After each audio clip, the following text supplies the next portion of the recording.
Well, we went on a little bit of a roller coaster ride today in regards to the upcoming Samsung Galaxy S27 Ultra battery size today. Little up, little down. I didn't want to put a video out too soon, specifically because of this reason. So let's jump into it. Yesterday, I reported that the iPhone 18 Pro Max was going to get a battery size increase. Now, the batteries we're talking about, let me just make this clear first and foremost. The batteries we're talking about in the Apple iPhone 18 series and the S27 series are not silicon carbon. These are traditional lithium ion batteries. But yesterday, I reported on a live stream that the Apple iPhone 18 Pro Max was going to see a bump in battery size up to just under 5,500. I think it was like 5492, something like, or right around 5,500. Well, today we got news that no, that was incorrect. It's actually bigger at almost 5,600 milliamp hours. It's actually comes in at 5,586, which is a pretty good number, right? Especially if it's not silicon carbon.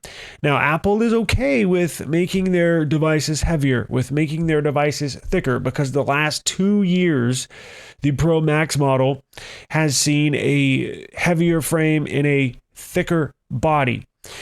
Now, we all know Samsung loves to copy Apple, and they could not stay out of the headlines today.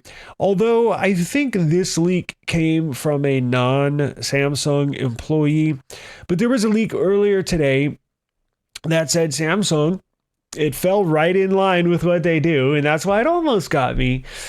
But we're clearing the air today. That's what we're doing right now. There was a report that Samsung, was going to increase the battery size. Now, we already knew that it was going to have a slight increase of somewhere right around 5,200 milliamp hours, up from 5,000. So it's an increase of 200 milliamp hours, which, it's kind of like Samsung's kind of like shitting on the users, kind of like, here, you're complaining about battery life, here's an extra measly 200 milliamp hours, which theoretically, that's like 5% more or bigger than what it currently is. So it's like, it's really not going to do much to your battery life. It's really not going to make a big difference. It's not going to push you right till you can make it at the end of the day, or when you get home from a 9 to 5 at like 6 or 6:30. It's not going to push you into the next day. No, it's going to push you if you had to plug it in at like 7 p.m. The extra 200 milliamp hours may push it to like 7:30 p.m. or possibly 8, maybe 30 minutes, 45 minutes at the most, right?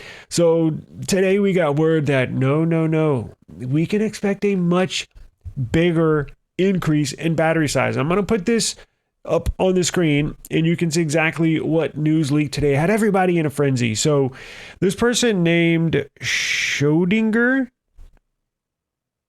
said Samsung is reportedly reevaluating SDIs. Now, SDI is like the battery department or R&D department for some integral parts of what they do. Essentially, you know how Samsung is divided into Samsung Electronics, and then they have the washer and dryer division, they have the memory division. Well, SDI is kind of like a component division of Samsung. So Samsung's their parent company, but just letting you know, when you hear SDI, it's still Samsung, right? So Samsung is reportedly reevaluating SDI's 5,600 and 5,800 battery roadmap after previously settling on 5,200 lithium-ion solution. If testing succeeds, the S27 Ultra could ship with a battery exceeding 5,500 milliamp hours without adopting a silicon carbon chemistry. Now, that means that tweet is essentially saying it's going to launch with a bigger battery than the competing iPhone 18 Pro Max. And Samsung would love nothing more than to have another check mark on the stat line, right, when compared to its biggest rival, the iPhone. And something immediately kind of was a red flag, and that's why I was like, damn, I need to record and or go live ASAP and report this. But red flag, because it doesn't necessarily add up, because in the line of producing a phone, remember, these phones take years in advance to to produce, to come to fruition, to produce it, manufacture it, and then actually when customers buy it and they actually physically have it in their hand, it takes a long time. So stuff is already put in place. Stuff has already gone through checks and balances. Stuff has already gone through R&D. At this point, if you have a flagship phone coming out in 8 months, everything's pretty much solidified, right? At this point, with 8 months to go, what Samsung is doing, the mock-ups are already drawn, the tester phones are already built and tested, and what they're doing at this point is just calling suppliers and getting logistics going for the parts that they're going to order in mass quantities to get those parts to the manufacturing plant so they can put the phones together.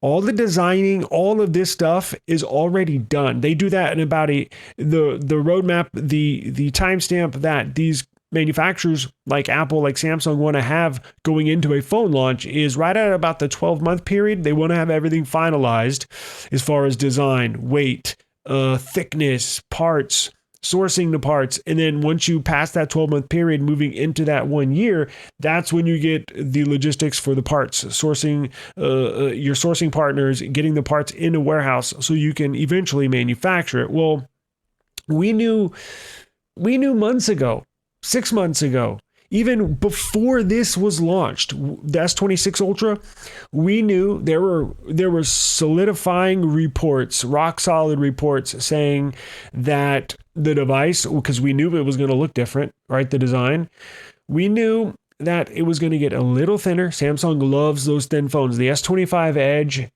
clicked something in the executives' heads where they love the thinner, the lighter phones, as I do too. Apple's opposite. They're getting thicker and heavier, as I mentioned.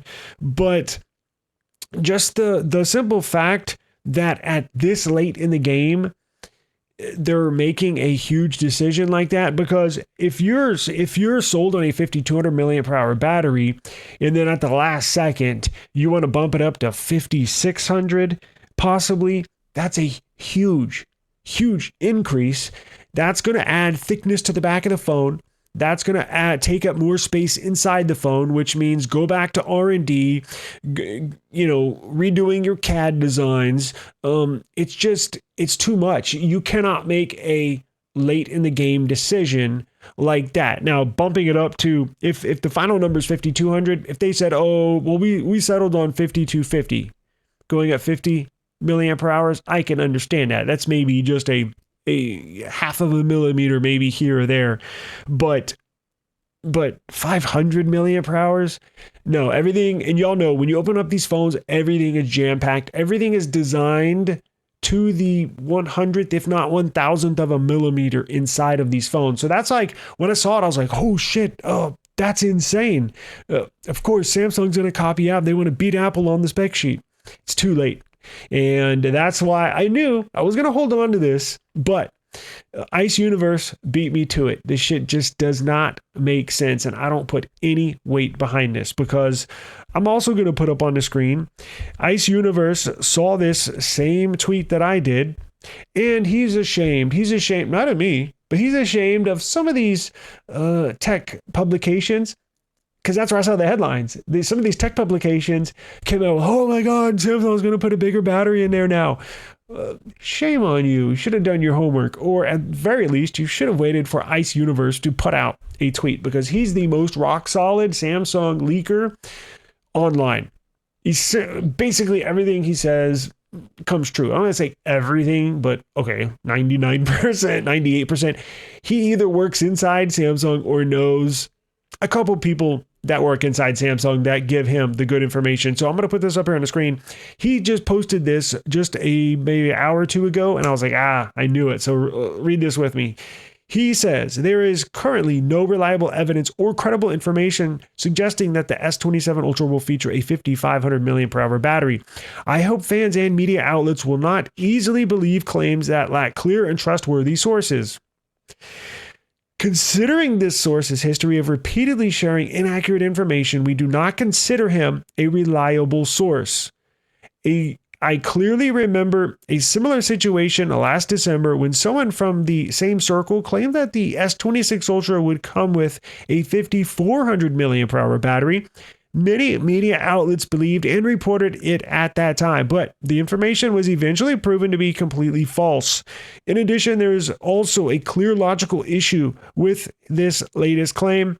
He mentioned that Samsung SDI is testing a new battery solution, but that alone cannot be used to directly predict the final specifications of the S27 Ultra. So what he's saying is, okay, and I even reported that Samsung is testing some silicon carbon, some non-silicon carbon batteries, their own version of silicon carbon, and that's what you're supposed to do. If you're Samsung, if you're Apple, that's what R&D does. That's what the research and development department does. They test stuff. They see what works, what doesn't. Research, development. Now, Ice Universe is saying, okay, that can be true, meaning, yeah, I'm sure Samsung has tested a whole bunch of batteries, but that does not mean that they're going to put that in the new S27 Ultra. It lacks credible evidence combining those two things. Testing the bigger, newer batteries and then putting them in the S27 Ultra, you just cannot link that together. And as I mentioned at the beginning of this video, at this point of the game, at this point of the roadmap, when you're essentially 8 months away from launching your next flagship, everything is signed, sealed, and delivered, meaning the specs of the phone, the interior, how everything goes together, the parts, your sourcing. It's just that much of an increase on a battery size essentially would not fit in a phone. It would not fit in the S27 Ultra. They would have to go back to the drawing board, redesign, add thickness to the body. Then you got to move this part and that part to level out the weight distribution. It just does not make sense. So if you see a report saying that Samsung is going to increase drastically the size of the S27 Ultra battery, they're lying. They are sold on the 5200 milliamp hour battery. Silicon carbon is not going to be introduced at the very earliest on the S28 series. At the earliest, which means we're still a year, maybe two away. The last thing Samsung wants is to have another exploding battery like in the Note series. What was it? The Note 8. We had a couple of those. Thank God they didn't explode, but that was a good phone. So just beware. This stuff's going around. But as I mentioned earlier, if you just think about it for a little bit, it just doesn't add up. So if you see the headlines, just know it's not true. Subscribe to the eSIM Studios YouTube channel for more true news, information, and reviews. Appreciate the time. See you in the next one. Peace.